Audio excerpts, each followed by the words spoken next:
Good morning, everyone. Welcome to the Smile Fund ISM. We do this on a quarterly basis, but this happens to be one of our bigger ones because we have a pretty large graduating class for the Smile Fund folks, and we have some other business that we're going to get to. This is mainly for the students, but I do have a little business and some fun stuff to take care of up front. So I'm going to do that first, and then I'm going to hand it over to our new officer group. They may be a little bit rusty today, but all that means is that they welcome more questions and more feedback, right? So, first let me say welcome, especially to our advisory board. Every year we have new people that roll onto our advisory board. We've had plenty of new folks that have joined the advisory board this year, and so I want to thank all of our advisory board for all the work that they do. And we have a lot of guests here as well. We also have folks here from Alliance Bernstein in Nashville. They're going to do a recruiting workshop afterwards. If you or someone you know would like to set up a recruiting workshop for the Smile Fund students, please contact me. I'd be happy to set that up for you. We also have a networking meal afterwards at Universal Joint. It's a free networking meal, so anybody in here is automatically invited. If you'd like to go there and get to know our students a little bit better, by all means, please do so.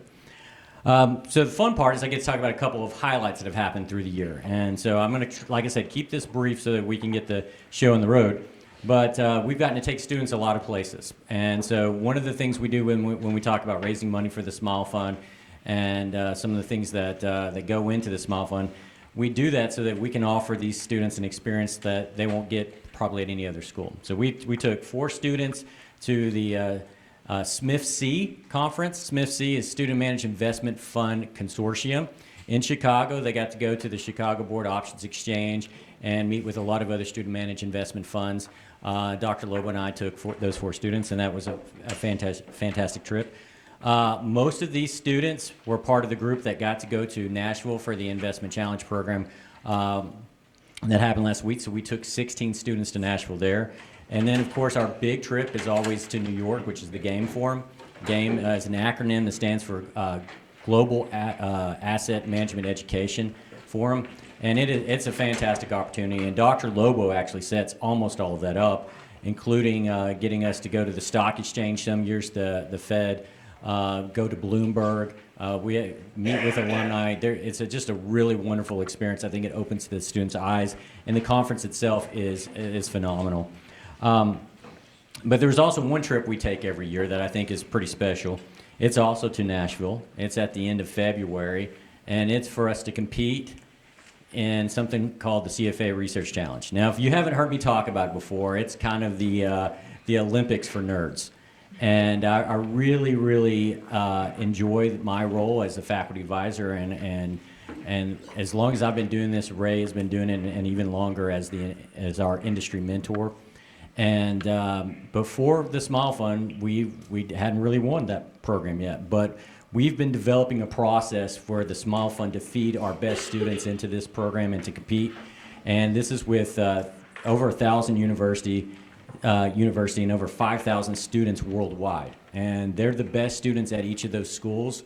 And a lot of times they're graduate students, and we're all undergraduate team.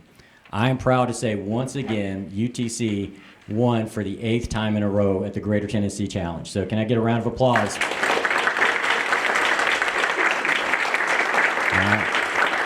Ava, Ryan, Blade, and TJ, y'all please stand up. Okay, so this is our team. Not only did they win the Greater Tennessee Research Challenge, which means they beat the 11 schools in our region, including UTK, which I don't mind singling them out. We also, 4 years ago, they started a new round called the Southeastern Challenge.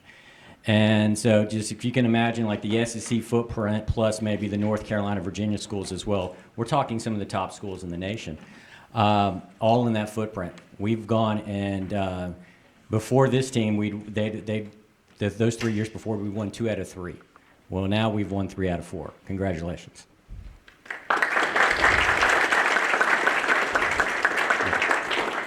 So we continue to have a lot of success there. We're going to keep going until we win this whole global competition. I've been very, very proud of this year's team. They had Cracker Barrel, and I don't know how you could analyze Cracker Barrel any more than they did. I think I'm still dreaming about Cracker Barrel, so I know they are. Okay, so moving on. One other thing I wanted to say is the Smile Fund has hired its biggest group of analysts this year. We actually hired 55 students.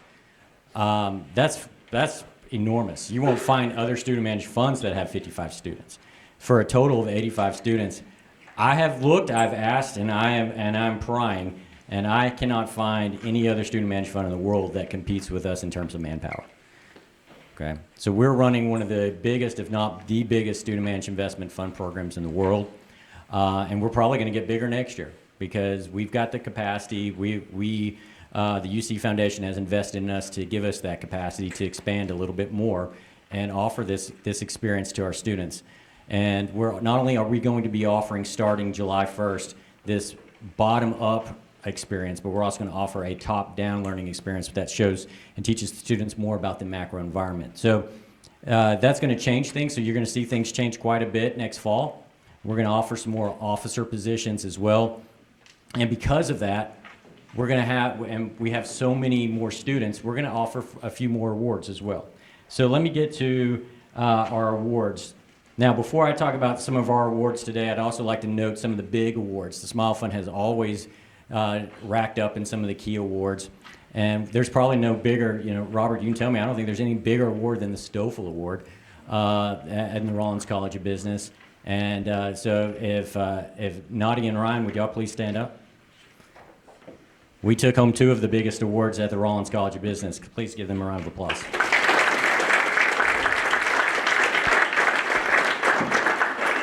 Now y'all can stay standing. We also had 2, the Outstanding Senior Awards that's sponsored by the SGA. Those were given just yesterday, and Nadia got one for marketing. Ryan got one for our business finance, and Blade, please stand back up. And Blade took home the Outstanding Senior Award for our finance investment track. One more round of applause. Now, I could have printed these. We've been in a rush. I could have printed this kind of in tacky paper, but we're going to do it right. So I don't have the certificates. So I'm just going to have you stand up, and we will get pictures and stuff later.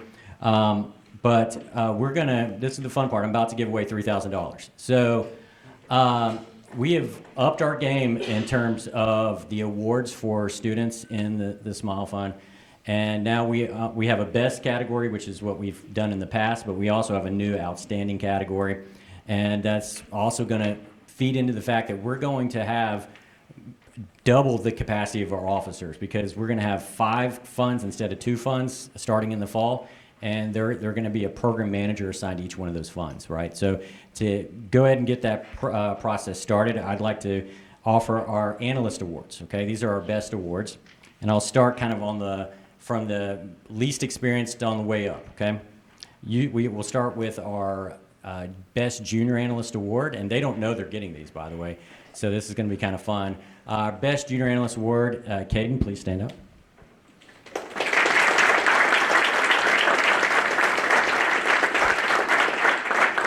So you're going to get to see Caden go later today when he does Novo, and you'll see why he got the award. So good job. Our Best Lead Analyst also went at the recent equity workshop with Frank and Phil. Thank you guys for y'all's participation there. He covered Rolls-Royce, and he's now our new VP of Risk Management. So Justice, please stand up.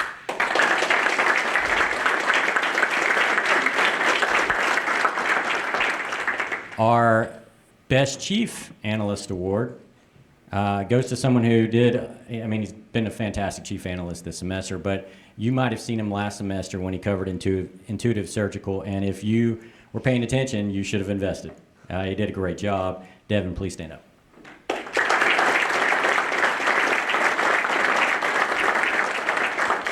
And our last of the best category, our Most Improved Analyst Award, goes to a student who needs to believe in herself as much as I do. I've seen her do tremendous work with Cracker Barrel, and she has gone from maybe a brand new analyst to one of our top analysts in a time that I've not seen very many students improve. The work she did is one of the reasons why we won Greater Tennessee, and it's also one of the reasons why we won the Southeastern. She's a phenomenal, talented student, and our most improved analyst goes to Ava.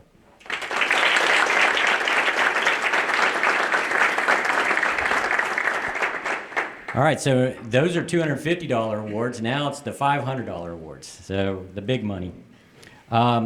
We also have a Most Outstanding Analyst Award. This goes to our analyst over, that has stepped up above all the other analysts. And he's done it for a long time, and I bet he's probably exhausted. He's seen me more than most. But you might have seen him, and if you did, yeah, you should have bought into ASML when you did. But he's also done a lot of work this semester with Cracker Barrel, and we're going to continue to rely on him into the future as well. So our Most Outstanding Analyst Award goes to TJ Lowe.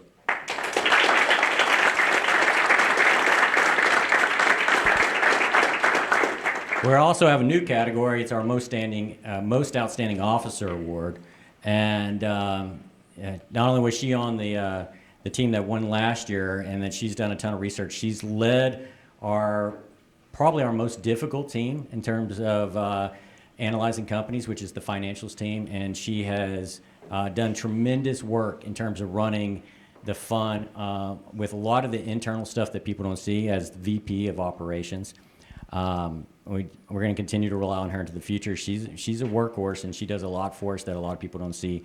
We appreciate it, Claire.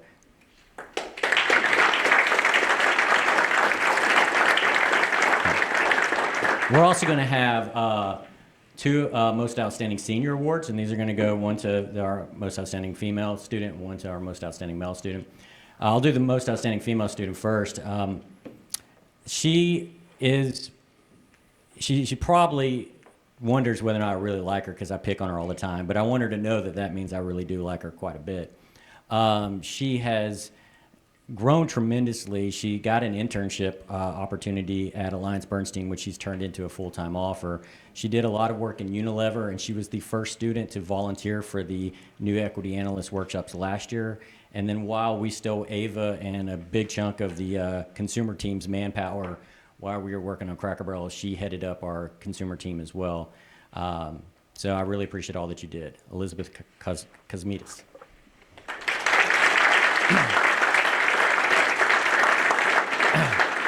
And then finally, the unsung hero of the Smile Fund. A lot of attention goes, and rightly so, to the presidents, but I don't think I've ever had a kind of like second in command that's done more than this student. He's worked tirelessly in the lab. He's the one that everybody relied on when they needed to figure out how to get their Bloomberg logins to work and how to get their first assignments going, and he's put in more time than anybody, and he understands the program from the beginning to the end, and he has helped me improve that process quite a bit along the way. He was on last year's winning team, and you guys saw how much, not only did he improve, but how impressive he was the last time he was our VP of Market Analysis. He did a tremendous job, and he's done a fantastic job, done the Smile Fund the right way the entire time, and because of that has gotten a new position, an internship with a Atlanta healthcare venture company in Nashville, and just worked his tail off. I mean, I couldn't be more proud. You deserve it, Grant. Grant Fetters.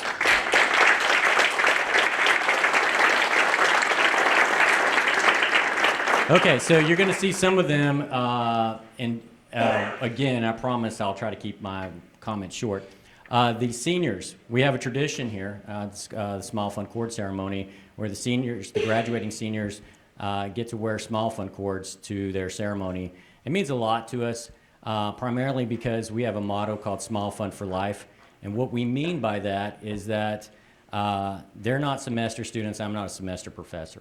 Right? That this is a relationship that we're building that we expect to last for the rest of our lives. And that not only does the Smile Fund plan to keep finding ways to give back to you, but that also it's on your shoulders to find ways to give back to the Smile Fund as it's helped you out as well.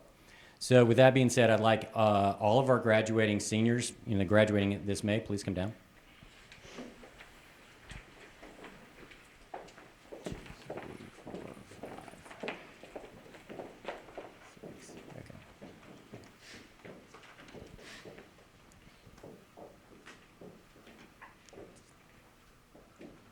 All right. Okay. So, Ethan, what's your last name again? Hitchcock. Okay. I want to make sure I get everybody's names right. Okay. So I'm going to start with Ethan. Ethan's brand new to the Smile Fund, and usually I don't allow somebody to do the Smile Fund for just like a 2-semester thing. It's usually kind of like a 3-semester commitment. But he came and talked to me and told me how serious he was and how he was going to get right into his research, and that's exactly what he did. He did a phenomenal job with his research, and Nick has kind of taken him under his wing, and he's really done some phenomenal job with the power team. And so our first of many graduating seniors here, Ethan Hitchcock. I'm going to keep reaching. Okay, there's this guy, Grant, again. But Grant is, not only has he been our VP of Market Analysis, he's also headed up our healthcare team. And before that, he was in charge of our consumer team. I mean, he's been all over the map for us, and he's just done a tremendous job. And anytime there was a hole to plug, Grant plugged it for us. And he's worked way too many hours, but I plan to make sure we do what we can to help him out anytime he needs us down the road. Grant Fetters.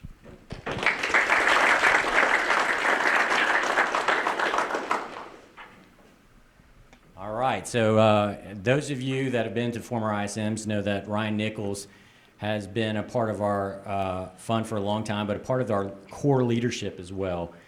Before he was the president, he was also the VP of Market Analysis, and he did a tremendous job improving our analysis at that position.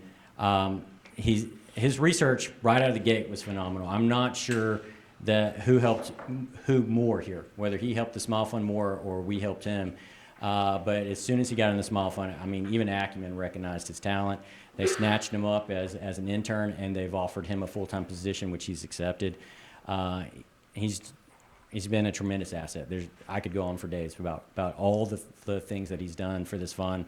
And if you want an example of somebody that has done things the right way, if I were y'all, I'd take him out to coffee and ask him how he did it, because this is a great example of a Smile Fund student. Ryan Nichols.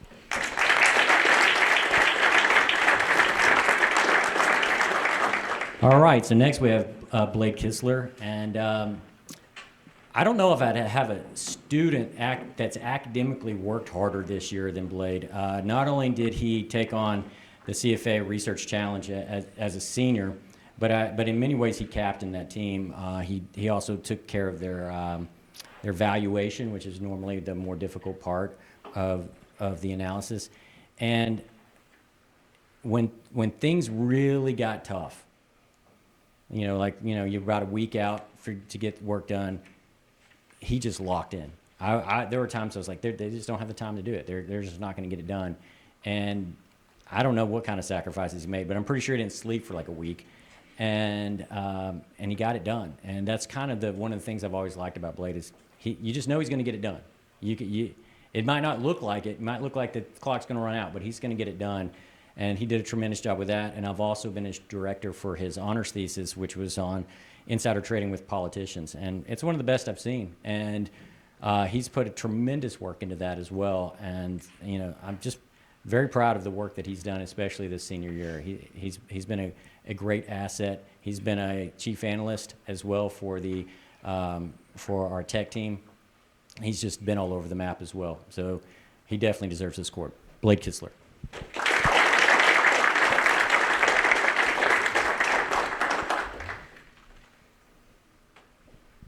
Baylor's one of the Baylor McCubbin's one of our newer analysts. He's done a really good job. He looked at General Electric. Any of you that have done research on General Electric can understand that that's not necessarily the easiest company to analyze. I think he's doing a report on Vistas right now, right? And he's doing. He's just come in and he's one of those students that got to the Smile Fund a little bit late, but he is racing to make up for it, and he's gotten a lot out of it. And I've seen him also work really hard for our TVA fund in my portfolio management class, and we're just proud to have him in the Smile Fund. Baylor McCubbin.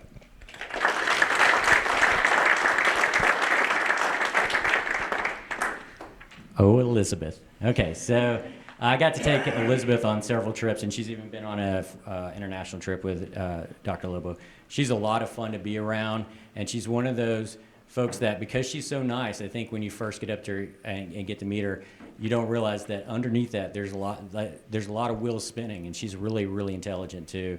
I think Alliance Bernstein realized that, and I've come to realize that myself.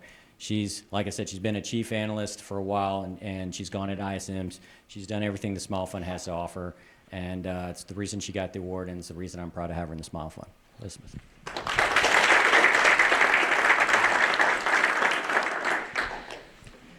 Nadia is an interesting case. So she got the Stoffel Award and she got the Outstanding Award, but if you heard me say that, she got it on the marketing team. We have our own independent marketing team, and it's actually a pretty big marketing team. And when I actually get the newsletter done, sorry, Billy. Billy's done her role, but I don't know if Billy's here, but she's in class right now. So I, as the editor, have kind of let her down a little bit. But Nadia was originally came to the Smile Fund from the marketing team, and that means she was doing marketing projects, not necessarily financial research. And she came to me and she said, "Can I do the financial research?" I don't normally have somebody transition from my marketing team over to one of my financial analysts. And I said, well, sure, if you really want to. And she was determined. And not only that, she joined our hardest team, which is our financials team. And she analyzed a bank, it's a French investment bank. SocGen is how I've been told to say it. And I can't say the full name, so I just butcher it. But she got an internship there, and she got a full-time job offer. So when she graduates, she's going to be in New York City, and she's going to be making all of us here in Chattanooga very proud. Nadia's on.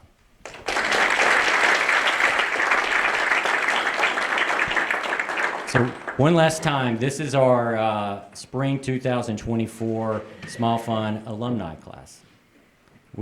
May I give you all the honors and privileges that come with being a Smile Fund alumni. Welcome to a lifelong family.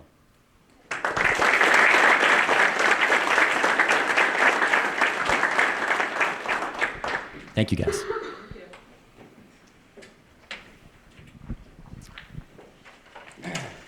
Okay, that's pretty much my job. I will say that we do have a Smile Fund 2.0 that is going to be rolling out this summer. So when you come to the ISM next fall, you're going to see a few key changes that I think are going to be kind of exciting.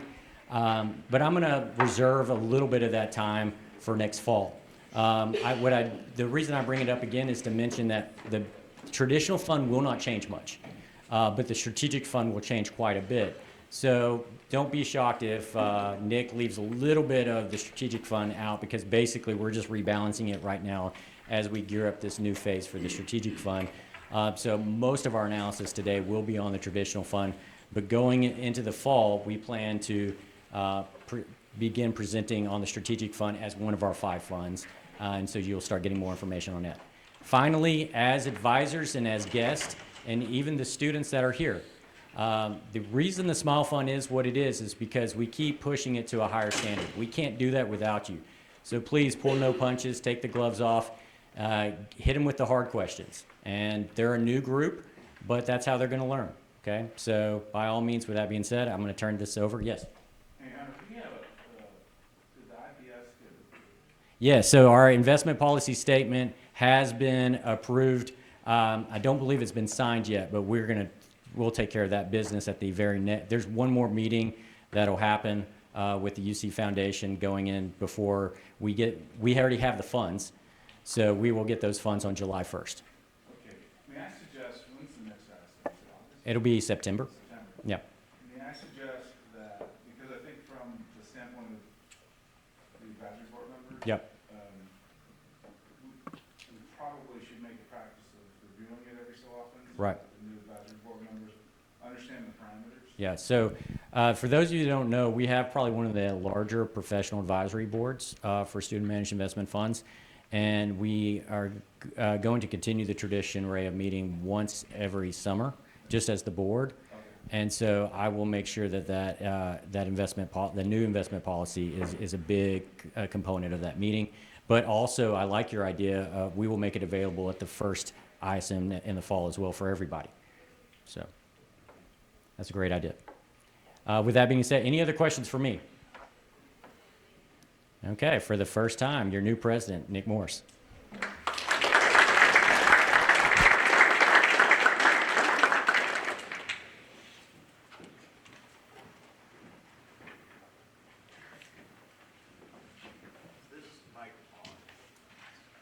Hello. Hello.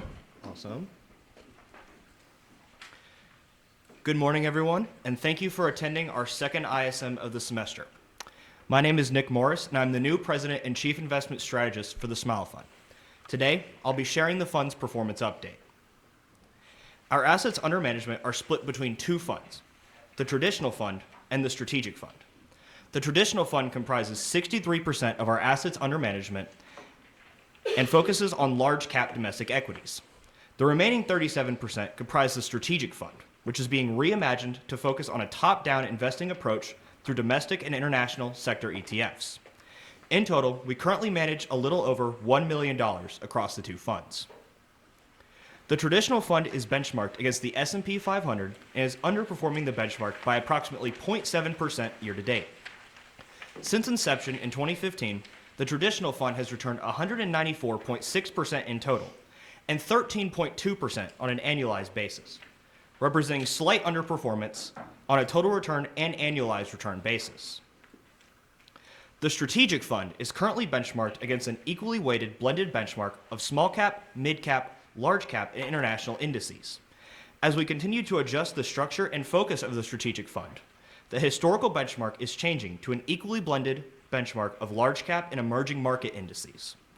Year to date, the Strategic Fund has underperformed the current benchmark by 3.8% due to overweight positions in small cap and international ETFs, both of which have underperformed the benchmark as a whole. Since inception in 2018, the Strategic Fund has returned 50.1% in total and 8% on an annualized basis, representing slight underperformance versus the blended benchmark on a total return and annualized basis. We are currently in the process of reallocating the entirety of the Strategic Fund into the new blended benchmark in preparation for Smile Fund 2.0. Looking at the Traditional Fund in more detail, in the first quarter of 2024, the Traditional Fund returned 9.83%, compared to the S&P 500's 10.55%, representing 73 basis points of underperformance. Our underperformance in 2024 can be traced back to a poor allocation effect and being underweight some of the top performing names in our benchmark. Justice will discuss this topic in greater detail in our risk management section. Through our increased research output, we have been able to make decisions on key market names as of this most recent trade request. Our most recent research output focused on the key market themes of AI and GLP-1s that have been major themes of the last two ISMs. You will see our GLP-1 related research reflected as Caden will be presenting Novo Nordisk during the stock pitch portion of our presentation. As for AI development, we have decided to gain exposure to this market through a position in NVIDIA, who is the top supplier of GPUs used in AI development, and by increasing our position in NextEra Energy, who is well positioned as a key power supplier to data centers across the United States. In the industrial space, we decided to reallocate our exposure to civil aerospace and defense manufacturing by selling Boeing, who has proved to be severely risky due to poor profitability and a poor reputation, and by buying Rolls-Royce, who is a top engine manufacturer for this space and does not have the same level of profitability and reputation risks associated with Boeing. We are, however, conducting more research within the space to see if there is an even better position we can take in the future. Through the rest of the portfolio, we decided to buy BJ's Wholesale Club, as the company benefits from inflationary pressures on consumers and to trim Walmart. BJ's has stronger growth prospects and a more attractive relative valuation when compared to Walmart's wholesale segment known as Sam's Club or Costco's. We also decided to sell Sempra, as we believe NextEra Energy presents a better opportunity within the utilities space, to sell PayPal, as we had an immaterial position in this holding and lacked strong enough convictions to remain invested, and to sell Take-Two, as the company has continued to disappoint investors through delays in bringing anticipated releases to market. This most recent trade request accomplishes 3 key objectives for the traditional fund. We consolidated our portfolio's positions by selling names with immaterial weightings and weak convictions. We increased our exposure to AI development through buying NVIDIA and NextEra Energy, and we activated our excess cash reserves to prevent potential underperformance due to cash drag moving forwards. The table above shows our top 5 contributors to return through the first quarter of 2024. 2 of these names, HCA Healthcare and Broadcom, represent 2 of our largest active weightings relative to the benchmark. HCA Healthcare continues to be one of our most well-researched companies and have benefited from their strategic geographic positioning to grow volume of equivalent admissions. Broadcom has benefited from the increase in demand for its semiconductor solutions as the top technology companies invest in developing AI. Other names on the list, mainly Eli Lilly and Microsoft, are also beneficiaries of major technological developments. Eli Lilly through the increased demand for its GLP-1s, and Microsoft through the utilization of AI in its legacy products to maintain its competitive advantage. The table above shows our bottom 5 contributors to return through the first quarter of 2024. We decided to sell 2 of these names, Boeing and Take-Two Interactive, in our most recent trade request. Both companies' management teams have disappointed investors within the past several months and damaged the company's reputations. It is also worth noting that Apple, one of the Magnificent 7 names which dominated the benchmark returns in 2023, is our bottom contributor to return. Apple has underperformed year to date due to top-line growth coming out below analyst expectations. Continuing with the Magnificent 7 theme, in 2023, we saw the Magnificent 7 stocks contribute 60% of the total positive return of the benchmark. So far in 2024, market concentration has continued, this time with only 5 names making up approximately 50% of the total positive return of the benchmark. After our most recent trade request, we will own positions in all 5 of these names, yet we are in the process of reevaluating our position in Eli Lilly in comparison to Novo Nordisk. Our reevaluation of Eli Lilly is a part of our broader portfolio objective to reevaluate our healthcare holdings. While we want to continue to be overweight in healthcare, we want to ensure that we are invested in the right names. We also want to further increase our weighting in technology to ensure we have the proper exposure to technological developments, and we will utilize our research in technology coming in towards the end of the semester to further this objective. I will now open up the floor to questions. Yes. And then, good presentation. A couple questions. First one, going back to the performance table on the strategic. I can go back to that. You got negative 380 basis points of alpha. Can you repeat what you said? We were overweight in small cap and international ETFs when compared to our blended benchmark, and that severely hurt us. So then small cap and international are more than 50% of the portfolio? I believe so, yes. Okay. And so you also said with the influx of new capital, it's going to go to large cap and EM? Dr. H, can you speak to this a little bit? That's fine. So there's going to be an overhaul of this? Yes. Yes, we're working on a trade request that's just going to rebalance these to their new benchmarks. And then as the new research that Dr. Saul is producing with the students with his top-down experience, then we will start to roll out. But what's the big change for those of you that are unaware of what the strategic fund used to look like is, and as we're changing it now, is that it was split up basically 25% between large cap, mid cap, small cap, and international. And now what it's going to go to is a tactical ETF allocation fund, which is going to look at both 50% S&P 500, which will be mainly sector ETFs, and then an emerging market benchmark as well for their investments internationally. Okay. Thanks. Follow-up question then. Traditional fund trade request? Right. A couple of questions here. Up here. Yep. I want to make sure I understand. NVIDIA is a new position? Yes. You're initiating it now? We are taking an underweight position relative to the market. Yep. because there are significant valuation concerns with NVIDIA, Right. we decided to gain exposure to the AI development market by buying NVIDIA because we still believe in the company long term despite valuation concerns, but also by increasing our weighting in NextEra Energy to gain exposure to the power to supplying part of that as well. Okay, so what does what is the target position size for NVIDIA? Right now we just initiated 2% weighting in NVIDIA. Okay, and then I want to point out that one of your larger contributors, Broadcom, does have a pretty strong AI presence. So I mean, Yes. you're significantly boosting your AI exposure, thus the possibility of buying in, when there's a lot of hype in that sector. So just throwing that out there. Yes, that is something that we've definitely been monitoring and considering. Okay, and the second, I don't understand the trade with Boeing into Rolls-Royce. On aircraft engines, Rolls-Royce has two customers, Boeing being one of them. So I don't really understand.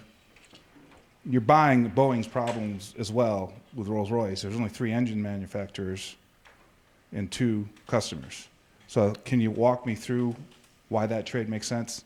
The decision to buy Rolls-Royce was less of because we're not necessarily expecting the demand for large aircraft to decline, more so because of Boeing's poor reputation that they might have some of their market share stolen by competitors. So Rolls-Royce being the engines manufacturer, they would not be hurt by Boeing's decline in market share versus their peers.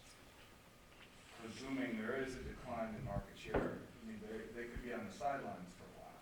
So there just could be lower demand for jet engines. Yeah, and to Nick's point too, and he mentioned this, but he didn't go into detail, Ray. One of the stocks, so the way the small fund works is we cannot put money into any stock we do not have research for yet. So this is what Nick and I were talking about yesterday. It's almost like a temporary Band-Aid. We're doing research on HICA. We've got that recommendation from Frank. We think that there's a lot to like there, and we have some other names in that space too. But we've got to get the research done first, and then we expect to probably exit our position in Rolls-Royce. Sorry for monopolizing. One final thought. Your comment on Apple. You want to flip forward? There was another reason why the stock underperformed for the quarter. This antitrust. Yes. The case is not going to go away anytime soon. I urge the small fund, especially the analyst team covering it, do a little history on the Microsoft antitrust, because Microsoft as a stock was dead money, and when you have that type of regulatory overhang, it basically precludes the ability of the company to do acquisitions and deploy cash aggressively and some other things. They had some very serious issues with regard to sales in China. Number of factors driving this. Not trying to urge you guys to take action on it, but I would. You did say that at 5.19, it remains your largest position. That I would think, from a risk management standpoint, you might throw on the table for discussion.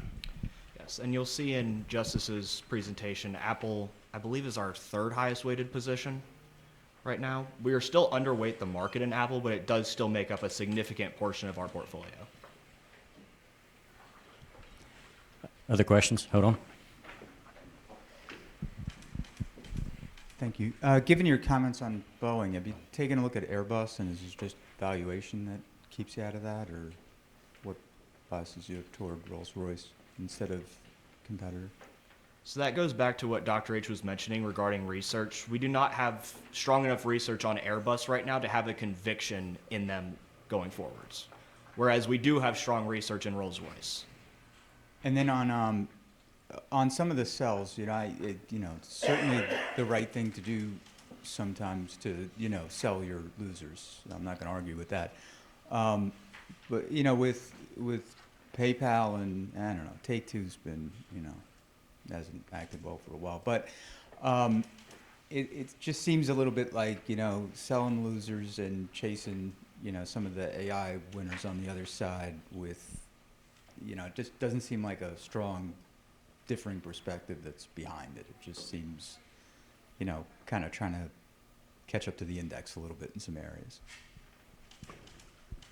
Okay, so Nick, I'll rephrase his comments. Tell me if I do it kind of in a good. Whoa. me a second. Sorry. Okay. What are your biggest convictions in your research? So historically, our biggest convictions in our research, you'll see we had our top active weightings. We've had very strong convictions in HCA going forwards. They've been one of our top contributors to return. Our research in Broadcom, we're getting that updated to see if we want to continue having a large active weighting there. And as far as for our other trade request moves, we specifically wanted to buy into companies where we recently received high quality research in them so that we as a portfolio know exactly what's driving the companies that we hold. Okay, thank you. All right. Next up is Ben Miller, and I'm just calling out your name while I'm walking. No, just speaking as a old portfolio manager and touching on the NVIDIA question, sitting in a portfolio manager seat for 34 years, it's, you know, you can take two folds. Yes, I'm chasing, the market, but the other side is you still have a bet in that you're at 2% on NVIDIA, so you're still way underweight the market. It's just your bet is not quite as it was. You've kind of, at least addressing your risk as a PM, because in a PM seat, you have to go in and explain, why are you doing this? And it's kind of easier to explain, but we're still, we're not really chasing the market. What we're really doing is just, trying to realize that there's a lot of potential going forward, and we're just balancing our risk. That's all. Thank you, sir. Well said. Any other comments for Nick? All right, I'm going to take this side from now on over here by Ray and Christian, and Claire will be on that side so that we can cover more ground. If there's no other comments for Nick, thank you, Nick. We can go ahead and move on to the macro portion.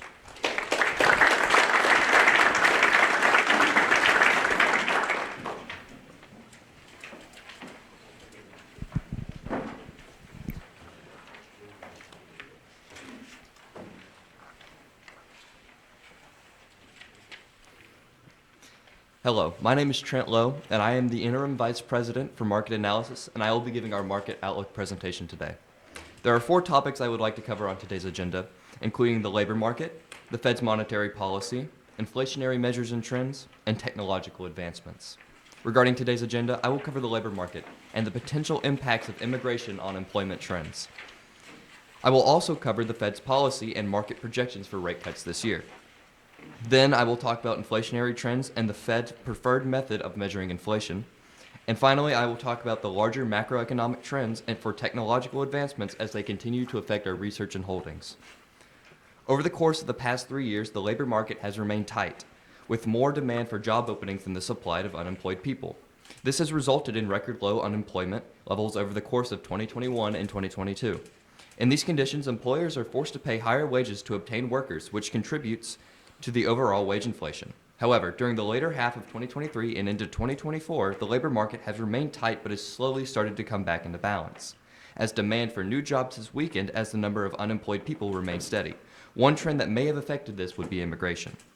During 2023 and 2024, around 6.6 million legal immigrants have entered the country, totaling 1.8% of the total U.S. population. During the same time, the employment level of foreign-born citizens has increased by around 2.4 million people. This influx of new workers is expected to contribute around $7 trillion to the economy by 2027.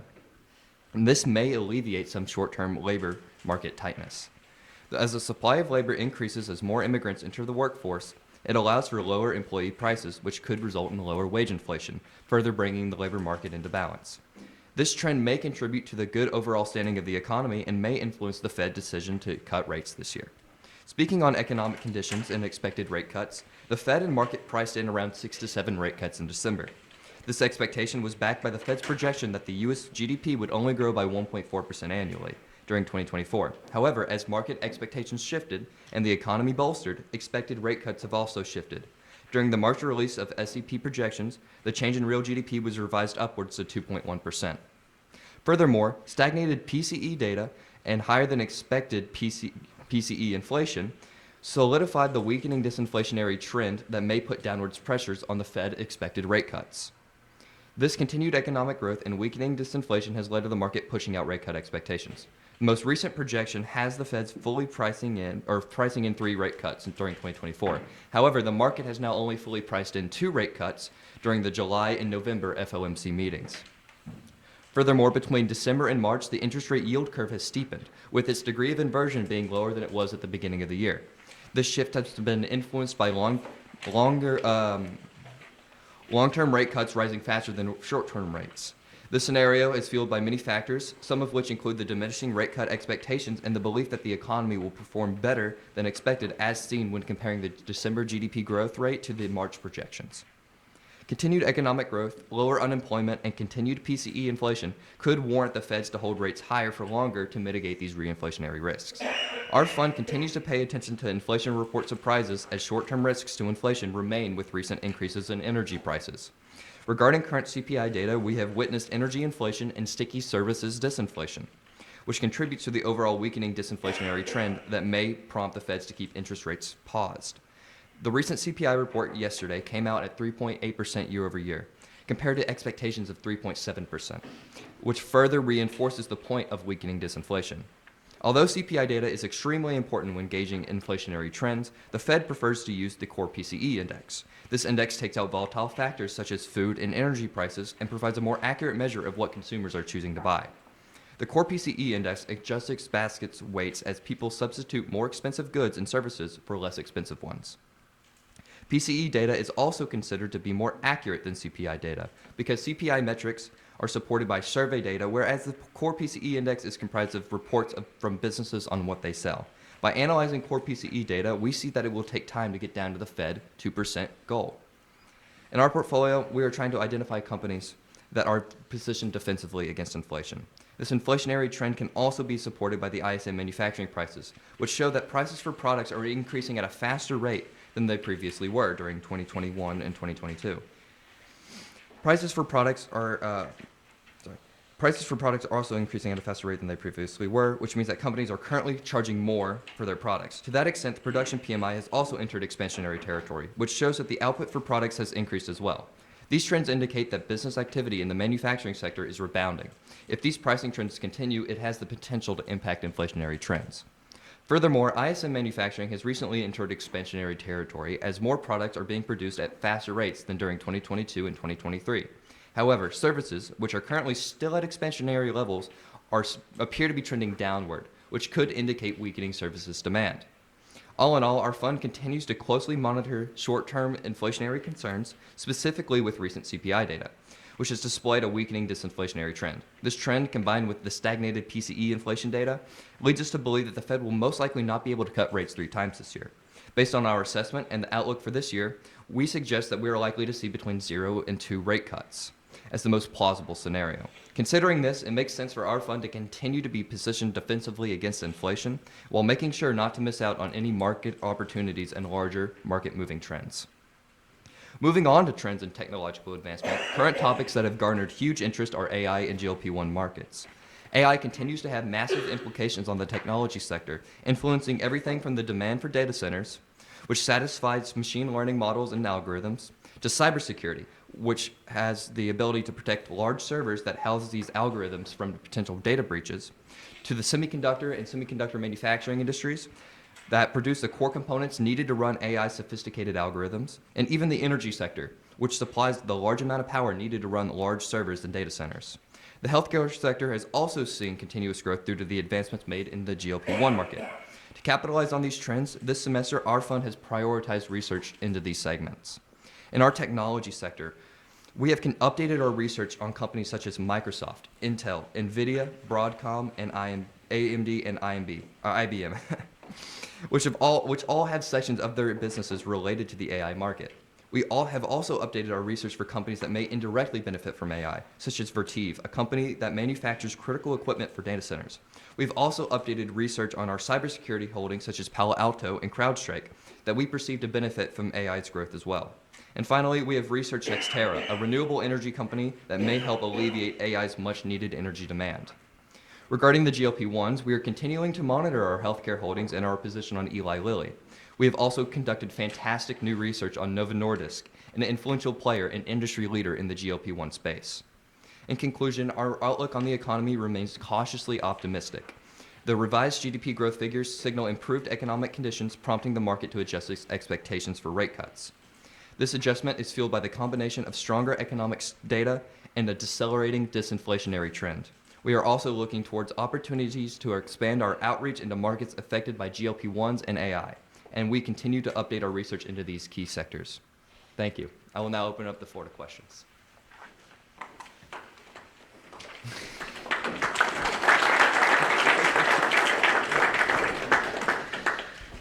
Hey, TJ, nice job. Thank you. Every year, when the transition of officers happens, this segment, it's the most difficult segment, I think, in terms of the ISM. And there's a tendency to almost a fear of like forgetting to talk about something. So I don't really have a question, I have a comment for whoever will succeed you during your year abroad. Don't feel it necessary to try to hit every single economic indicator. And I mean, pick the ones that matter and slow down. Remember from Cracker Barrel? Slow down, pause for effect. I was exhausted listening to you. You must have been exhausted and out of breath at the end of your presentation. Slow down, hit the high points, right? What are the key takeaways for the audience? What do you want us to think about? And I would ask, I do have one question. Name for me or describe for me the stocks in the portfolio that are positioned defensively against inflation, because you said you wanted to emphasize, to the extent inflation remains persistent and sticky, you want to emphasize companies that are defensively positioned against inflation. Which ones would those be, and how would you define defensively positioned against inflation? Thanks. So I will defer this question to Nick because we have been talking about this situation closely. And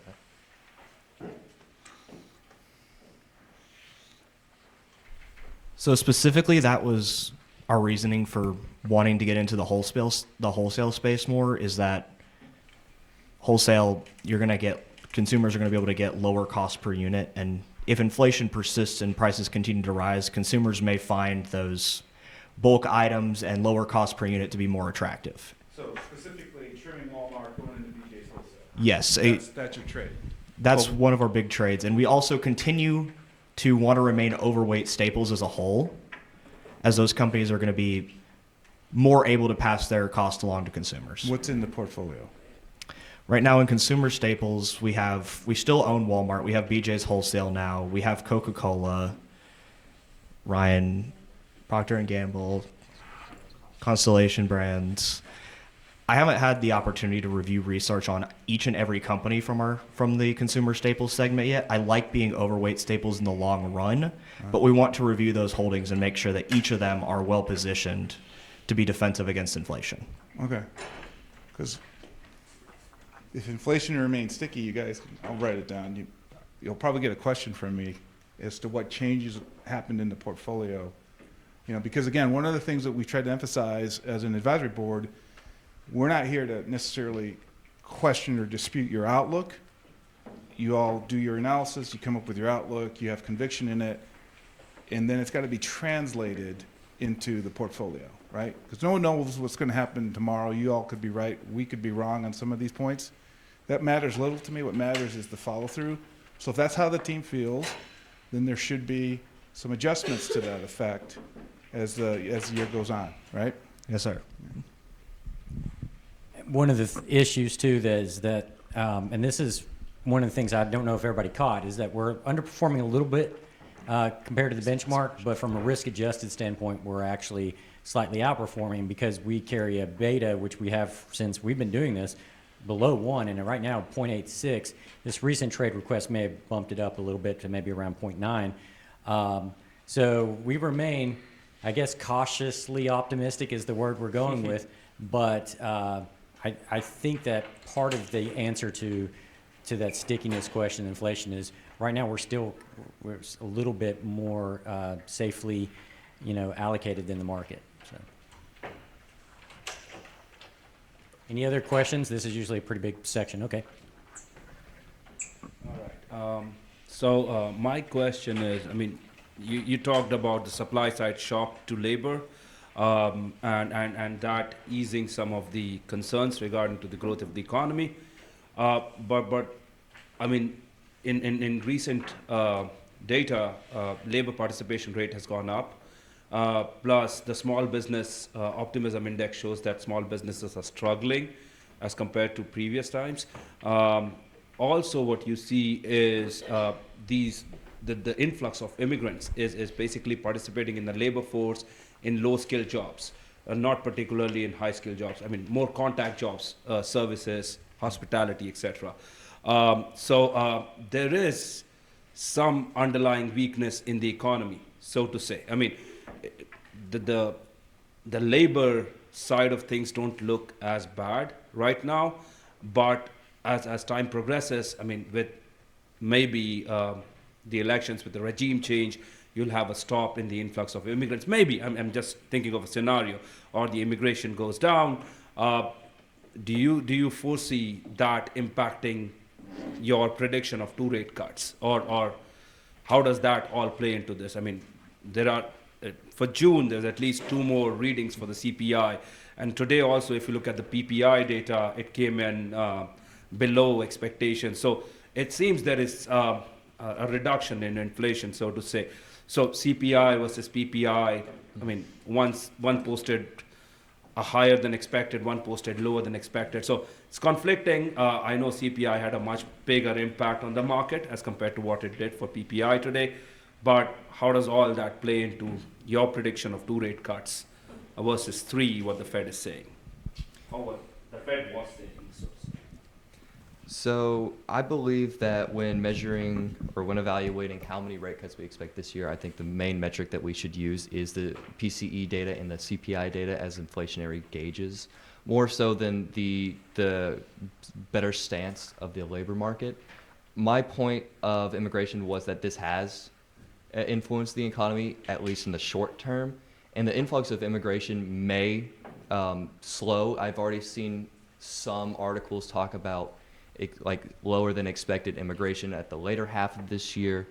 My main point with this was really, has it affected the labor market so far? It seems to have affected the labor market. Will it affect the labor market in the future? Maybe not as much. So when looking at the Fed rate cut projections, I would rather look at the CPI data that came out and the PCE data. But PPI data gets more translated into the PCE data, not the CPI data.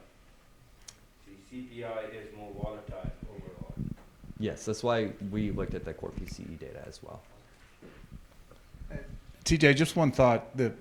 This whole conversation about labor, I didn't bring it up when you sent your slides for review because I didn't want to get into the weeds on it, but I think maybe you all should do a little research. It's a theoretical debate about the Phillips curve. It's the trade-off between inflation and unemployment. And that's been confounding economists, okay? And some of them have invoked a little more esoteric relationship called the Beveridge curve, which I would encourage you to research. They're not terribly difficult concepts. But the point of it is, economists have failed to explain with the decline in inflation, you would expect a sharper rise in unemployment. That hasn't happened. Thus, the explanation is the immigration factor. Okay, so then tying that all together, to the extent we want inflation to continue to drift down without a big rise in unemployment, in Ryan's prediction of recession. Sorry, Ryan. Without that, right, it's because of the loosening of the labor market. So I would encourage you then, since this is coming up with greater frequency during these ISMs, that you all think about that and maybe use this opportunity to research that a bit. Thank you. That's really important too. I remember when we went to Game Forum, one of the themes of Game Forum was that GDP might be a little bit higher than expected due to the immigration participation rate. But because of, like, Dr. Saul mentioned, this is cheap labor, right? And this is not necessarily those high-skilled jobs that you want in an economy. And so there is some unique analysis, I think, that we could be doing in this area, and maybe there's some opportunities there. And I would recommend you do exactly what Ray just said, and try to look at it from these different avenues and see if we can uncover something by next ISM that looks attractive to us. Any more observations or questions for TJ? Okay, well, we're going to then move on to our VP of Risk Management. Thank you, TJ.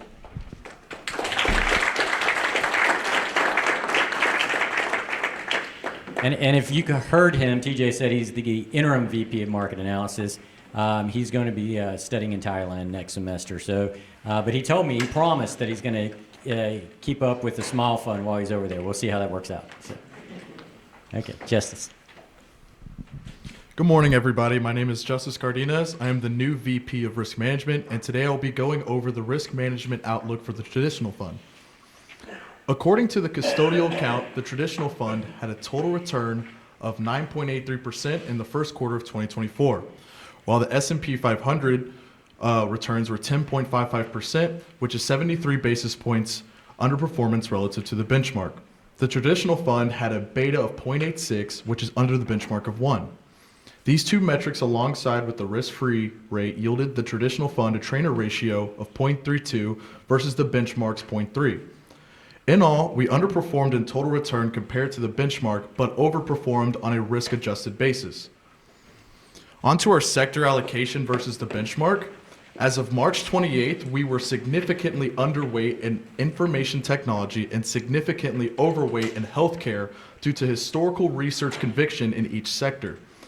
Due to our market outlook regarding the potential technology disruption of AI, we see it as unwise to stay underweight in IT.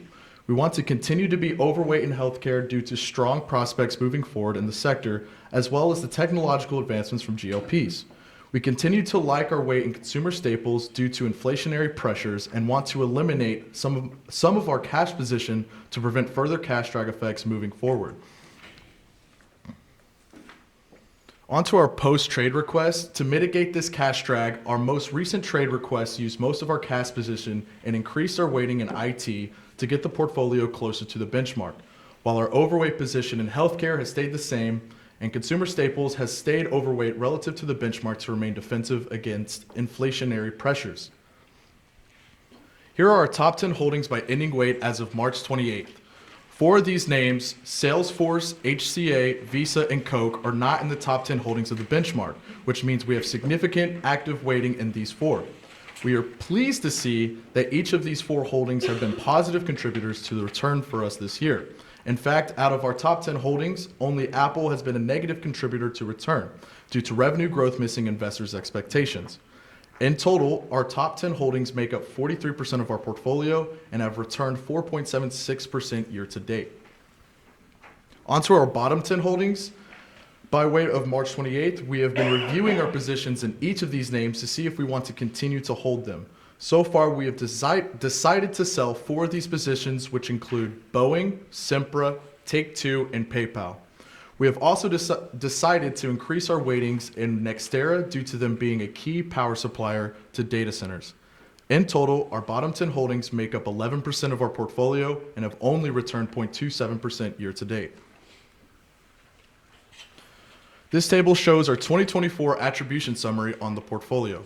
Our allocation effect is underperforming to the benchmark by 0.28%.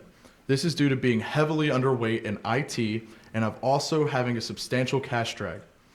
Our selection effect consists of consumer discretionary and healthcare outperforming the benchmark, while our selection in IT heavily underperformed compared to the benchmark due to the underweight positions in key names such as NVIDIA. Our top performing sector in total attribution is consumer discretionary, while our least performing sector in total attribution is IT.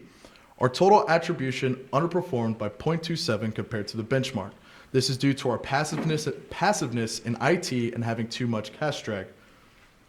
On to our main risk to relative performance. One of our main risks to relative performance is being underweight in tech. This is because IT is an outperforming sector and with the continuous rise of AI. To mitigate this, we are increasing our research in tech with research on AMD, Intel, IBM, and more coming by the end of the semester. In the past, the traditional fund has been slow to act on key research, which has cost us some relative performance.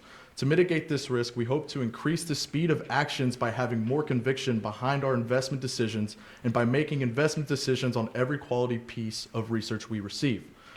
Thank you, and I will open it up to questions.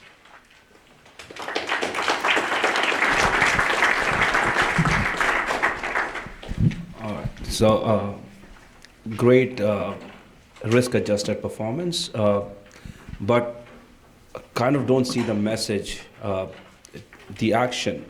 So you're doing great on risk-adjusted basis. You have yourself outlined a scenario where there'll be fewer rate cuts than what the market anticipates. So there's going to be a lot of choppiness in the market. Mm-hmm. Now, your course of action here says that you want to increase your beta. Does that align with what you are expecting? I mean, if you're expecting more choppiness in the market because the market's not getting what they want, and if you increase your beta by putting more money in IT, wouldn't that affect your performance? I mean, I understand that you may lose exposure by not doing it, but if this exposure eventually turns out to be bad exposure, you're already in a good place on a risk-adjusted basis. So does that align with what you're thinking about the markets? I'll answer that more so in two parts with, as far as we want to make sure that we're not missing out on key market moving themes. We don't want to sit on the sidelines while technology is advancing and potentially changing the entire economic landscape around us. However, at the same time, we want to continue to monitor the macroeconomic landscape. And as far as the portfolio that's not being allocated into these large technological advancements, we do want to still remain a bit defensive against inflation, hence the overweight positioning in consumer staples.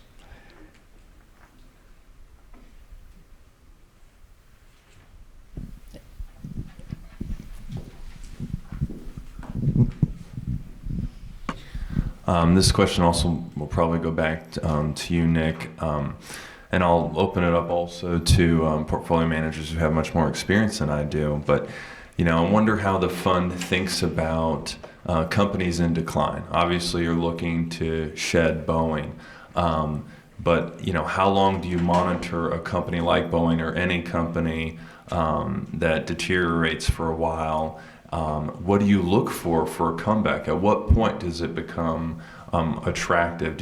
Are you waiting for an earnings call, fundamentals to change, a regulatory announcement or approval, something like that? Because there could also be opportunities for comebacks.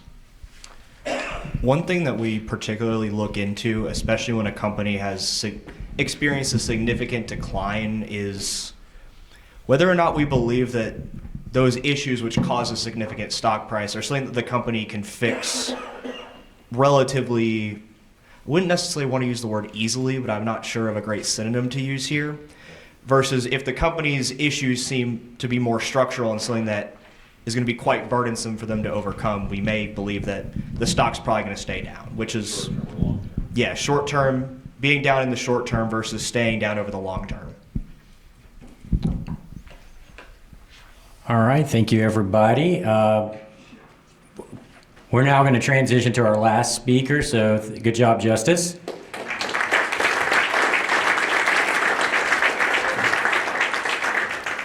Some of you may have class, I realize that, so at this moment, if you're going to leave, let's leave at this moment for that class. Caden is going to go over Novo Nordisk. It's going to be a fantastic research presentation. Thank you, Professor Holzhauer. Hello, everyone. My name is Caden Christensen. I am a junior analyst here with the Smile Fund in the healthcare sector. And today, I would like to talk with you guys about, actually, I'm a lead analyst. Excuse me, I just saw that. He gave me the junior analyst award, but I guess I'm a lead analyst. I apologize. Today I would like to talk with you about Novo Nordisk. Oh, well, thank you. Our recommendation is a buy with a current price of $125.86 and a target price of $170.90, or a 26% upside. This thesis is supported by the expectation that Novo will continue to innovate its product pipeline, grow through acquisitions, and continue to dominate the GLP market. Novo Nordisk is a leading global pharmaceutical company specializing in the production of diabetes medications, including GLP-1s. With a significant portion of revenues derived from GLP-1s, they have established themselves as a key player in the diabetes and obesity market. Expanding into the Asian continent, Novo is poised for further growth and market penetration. Their strategic expansion efforts aim to capitalize on emerging markets and meet the increasing demand for diabetes and obesity treatments in the region. Additionally, Novo Nordisk is actively pursuing growth through acquisitions. In 2023, they acquired 3 manufacturing companies across the globe, totaling $11.6 billion. With these goals, they plan to strengthen supply chain and enhance production capabilities to better serve the growing demands for GLPs. Before we get into the nitty-gritty of this company, I believe it is important to understand the differences between Novo Nordisk's GLP and Lilly's GIP. Glucagon-like peptides have been around for many years now. Their primary goals are to slow metabolism and stimulate insulin secretion based on blood sugar levels.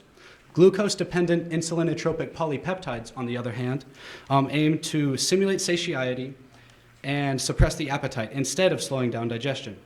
Some mutual benefits between these two include a similar fat loss percentage and the increased effectiveness of diabetic injections such as sulfonylurea.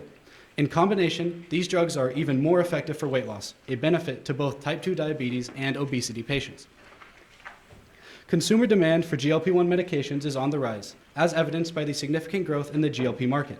This is good news for Novo, with 71% of their revenues derived from GLP-1s. Furthermore, the recent FDA approval of Wegovy for cardiovascular use expands the scope and potential of GLP-1 medications, positioning Novo Nordisk for further market growth and expansion. Notably, analysis of earnings calls indicates a substantial increase in GLP-1 references year over year, underscoring growing interest and confidence in Novo Nordisk's therapies among stakeholders and investors. These trends highlight the company's strong foothold in the market and its promising prospects for continued success in the industry.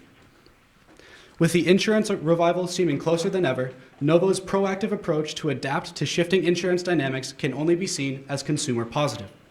In response to insurance companies lowering premiums due to falling rates, Novo Nordisk plans to drop prices accordingly, aligning with insurer strategies and customer demands. This strategic move aims to enhance accessibility to their products and expand their customer base.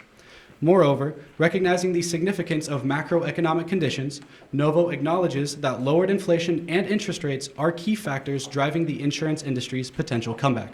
By leveraging these favorable conditions, Novo is well positioned to navigate the evolving market landscape and sustain growth in the pharmaceutical sector. Novo Nordisk boasts a formidable market presence within the diabetes care sector. With a commanding 59% share of the diabetic market, this dominant industry reflects doctors' trust and preference for their products. Furthermore, offering 2 out of the 3 of the cheapest options on the market underscores their commitment to providing accessible and cost-effective solutions to individuals managing diabetes. Ozempic and Rybelsus are both innovations in their own right. To market these at such a low price shows continued interest in securing their market share. Highlighted in green, we see just how prominent Novo's foothold is on the diabetes market. Ozempic alone has a higher market share than all other competitor brands combined. This edge is further accentuated when adding the obesity GLP market, whose market share rises to 66%.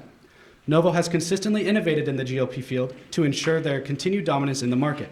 With Ozempic continuing to swallow up competitor share, it is unsure just how much of this market they can seize. During the financial analysis, we observed significant growth in net income, which surged by an impressive 55% in 2023 alone, and maintains a consistent 15% average growth over the past 5 years.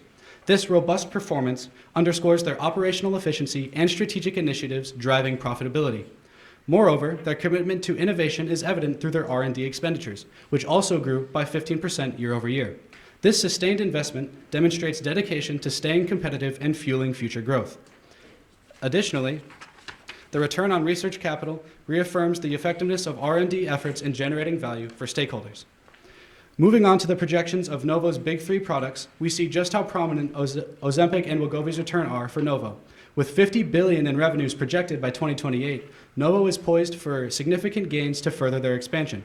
Additionally, these three products are the primary reason for Novo's projected 15% year-over-year growth, with the remaining 8 products sold by Novo expected to show little or negative growth year-over-year. Finally, with the addition of Wegovy into the market, off-label users of Ozempic are now being correctly prescribed Wegovy, dampening Ozempic's growth and projecting Wegovy to outgrow Ozempic by 2030. The DuPont analysis provides valuable insights into Novo's financial performance and the factors driving return on equity. Firstly, we observed consistent profitability, indicating the ability to generate sustainable earnings over time. However, inefficiencies in asset utilization suggest room for improvement in optimizing their resources for greater productivity. Furthermore, their strategy of growth through debt reflects a deliberate approach to fueling growth and investment opportunities.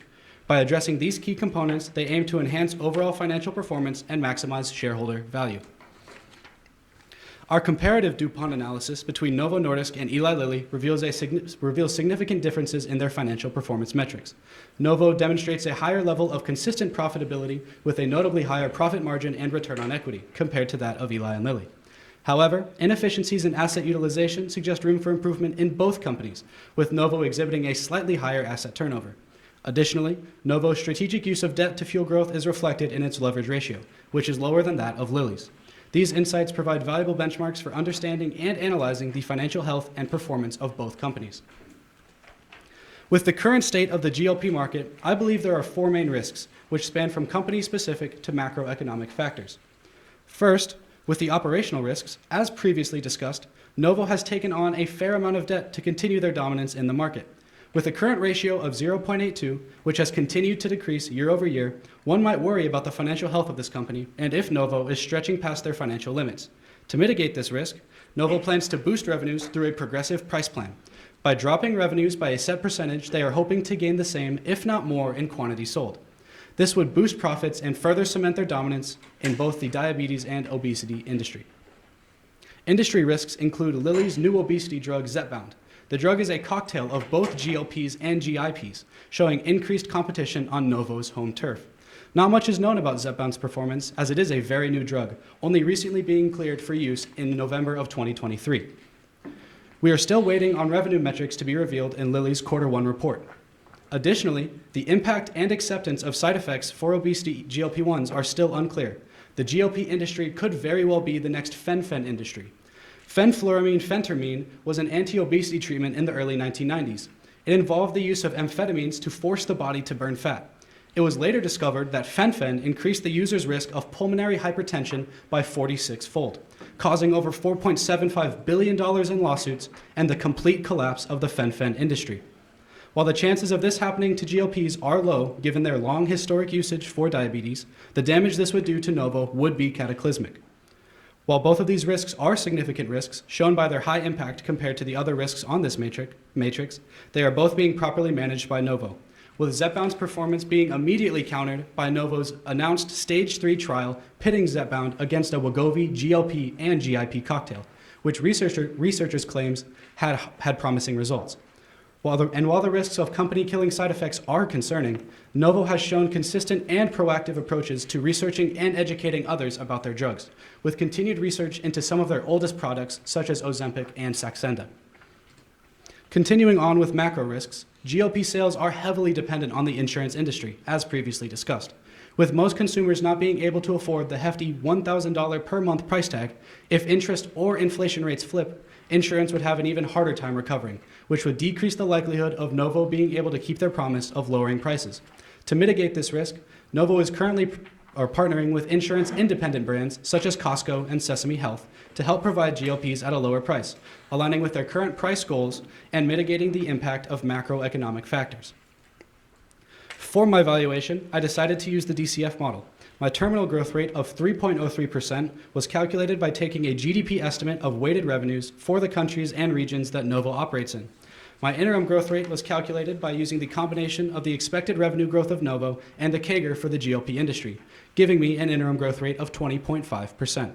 My bear case is supported by either the reversal of rates or Zepbound's high performance in the obesity market. My base case is supported by the assumption that everything stays relatively constant, with Zepbound showing average returns. And my bull case is supported by the continued acquisitions of companies, manufacturing plants, and the falling of prices to boost revenues, along with the continued increase in market share. The weighted average of these three prices is $170.90, or an upside of 26%. In conclusion, Novo Nordisk is an extraordinary buy opportunity, supported by their domination in the GLP market, continued product superiority, and their forward-looking growth strategy. Additionally, the use of a sensitivity analysis, which adjusts the WACC by 50 basis points and the terminal growth rate of 25 basis points, and in this situation, 94% of scenarios represent a target price higher than the current price as of April 11th. I would like to open the floor to any questions.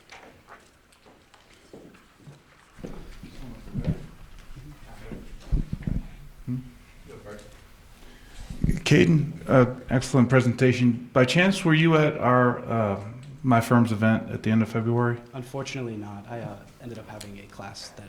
Okay. I mean, we covered this area. We've done a lot of proprietary research. You're welcome. You and your teammates are welcome to follow up with us if you want. A couple things I think you did a lot of good research. A couple things I think you need to be aware of. The expectation, like if you go back to the list of drugs, the semaglutides, there is going to be some, if the projections hold, there's going to be some cannibalization of their own products. So I think to model this out, Ozempic's success will come at the expense of Rybelsus and Victoza. Okay, so I think to model this out properly, you have to account for that. They're not all going to grow. GLP-1s have been around for, I think the first one was Exetide, I think 15 years ago, maybe a little bit less, somewhere in the neighborhood. They've been studied since the 1980s, but for market. But the first one approved was Exetide, if I'm not mistaken. And basically the breakthroughs are effectiveness and so forth, but it's also in delivery. Because the first GLPs, you had to take a shot with a heavy gauge needle every 2 to 3 hours. Now it's an injection with a very thin gauge needle once a week. That's factor one. So it's easier to administer. Second, the effectiveness of these drugs, the weight loss profile, so forth, much superior to the earlier versions, okay? And then the side effect profile is diminished. That's why these drugs have exploded with interest, okay? So would you just think about that for a second? Because there are about 100 GLP-1s in development, and there's a couple that are in late stage trials. And one of the ones that's really, I think it's Viking Therapeutics, is Viking, right, Phil? Yeah, Viking Therapeutics has a GLP-1 which has a superior profile when it comes to what's called relapse. So one of the problems right now with these GLP-1s is that once you go off the drug, you put the weight right back on. And this Viking Therapeutic drug has, at least in trials anyway, been much more effective that once you go off the drug, you keep the weight off. So think about that from a long-term risk profile. Second, I wouldn't say that Novo is dominant. I think they have a lead. I think they have about a 1-year lead over Lilly. Their drug is semaglutide, and that was approved for diabetes. The same drug, the same active ingredient, was also approved for weight loss, which is where you get Wegovy from. Mounjaro is tirzepatide, that's Lilly's drug. And then the approval on the GIP side for weight loss, that's where you get Zepbound. They have about a lead. So the race has just begun. So it's a little bit premature to say that they've got the dominant place. The race is going to be determined by the manufacturing capacity. And we're going to see that come on in the next 18 months or so. So it'll probably end up being like a duopoly. And I would caution you, it sounded a little bit negative about the Lilly product. Lilly's product did have superior results in trials. They've had superior efficacy, fewer side effect profiles. It's a different drug.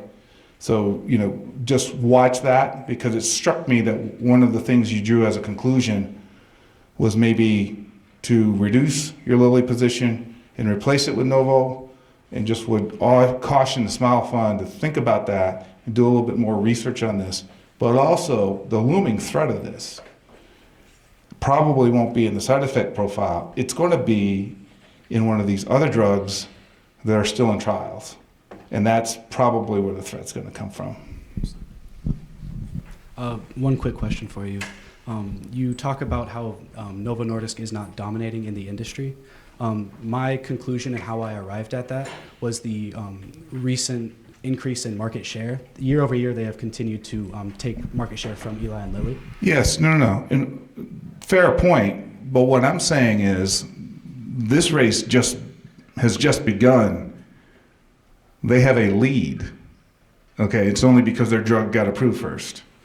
Okay, I see what you mean. Okay, let's see where we are 2 years from now and see if they still indeed have a dominant market share position. That's what I'm suggesting. And because if you're building out a DCF and you're taking some long-term projections on margin profiles and cash flow growth, you've got a 20.5% interim period growth rate. There's a lot of really good news priced into those assumptions. And I'm just saying factor in some really competitive markets for this. That's all. Plus, they've got to get over the hurdle of manufacturing capacity. Yes.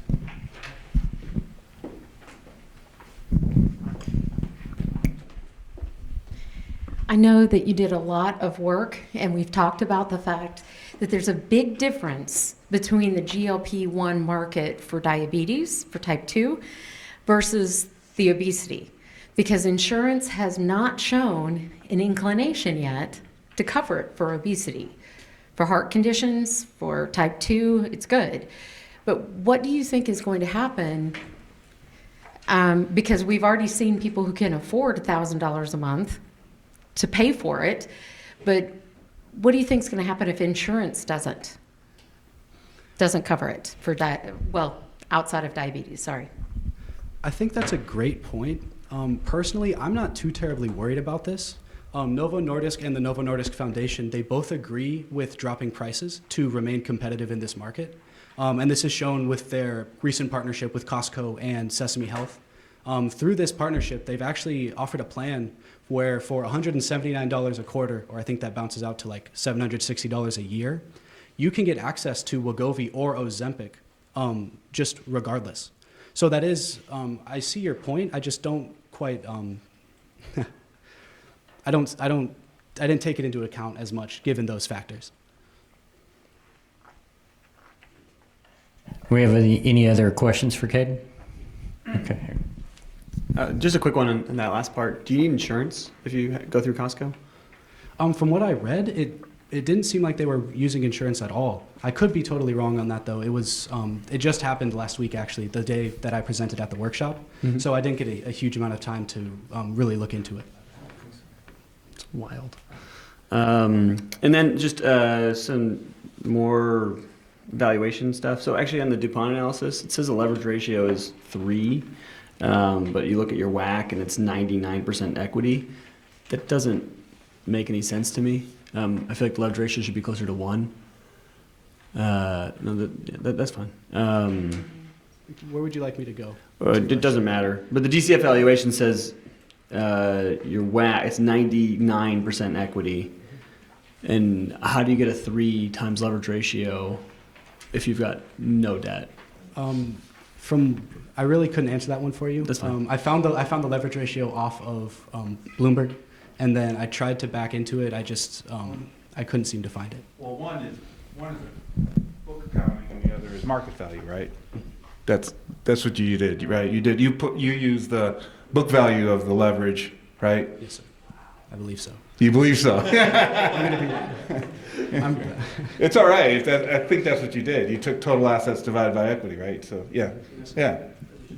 Yeah, I just know it. And then like on the beta side, right, you're giving them a WACC of 8%, but as Ray's talking about, it's an incredibly competitive market. That feels like a low WACC. Yeah, fine, you don't have a lot of debt on an enterprise value basis, but like it feels like that 0.6 beta is just because it's gone up and to the right relative to everything else. So do you have sort of a thought on an 8% WACC for something that's this uncertain and unknown?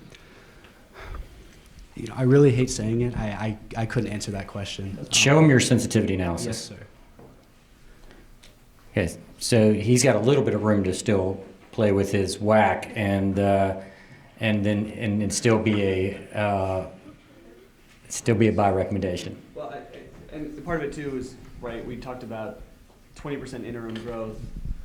20% interim growth for 5 years doesn't take into account patent expiration, which is it's 8 years. Yes, sir. And so obviously I don't think you just have time to do it, I assume. But those are sort of the factors that go into not only the sort of business analysis, market analysis about what they could possibly do, but from a financial perspective, like what is the market baking into all that stuff? And that's sort of the final step, I think. And having a firmer grasp on a appropriate whack for a company like this speculative. Caden, did you get a chance to take a look at the 8% interim period with a cliff fall off after the patent expired? Yes, sir, I did. And I did find that the implied value actually increased relative to this target price. So I believe it was because of the additional 4 years of growth and then that 50% cutoff that kind of saved that fall. So, team, are we pulling the betas from Bloomberg? Yes? And we're using raw?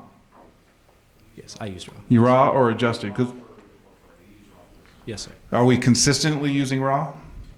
Okay, because you should take a look at the adjusted too, because that's going to be on a historical regression basis. The reason why is I think Bloomberg calculates beta trailing 3 years, daily price movements. Okay? It's either 2 or 3 years. You can go into Bloomberg and see what the default is. My bet is this thing in the last year is not trading at a 0.62 beta. I would bet it's above 1, and which implies that the portfolio, as you add this to the portfolio, it's going to be higher than the 0.62 is all my point is. You could rerun it using adjusted beta or just using a beta higher than 1 and see what you get to. And I will say this beta was actually pulled from the Copenhagen. The S&P beta was, I believe it was 1.12, if I remember. There you go. Now you got it. I bounced it around with a couple of people, and we ended up on the Copenhagen 600. So I could absolutely change that. You should change it to, yes, absolutely. That's going to change everything. Well, what's the percentage owner, like, that's going to be 40% of the Copenhagen 600. It's the largest company in Europe. Yes, sir. So it's, okay, it's like 1-to-1 to itself kind of thing. Yeah, you got to flip up that, man. Okay, all right. See, we got some detectives out here. Okay. All right, good deal. Any other questions? I know we're a little bit over time.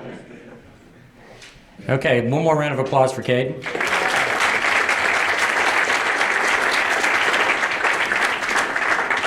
Thank you all for coming. I just want to remind you all that we do have the free networking lunch now at Universal Joint, and appreciate it. Thank you for your support.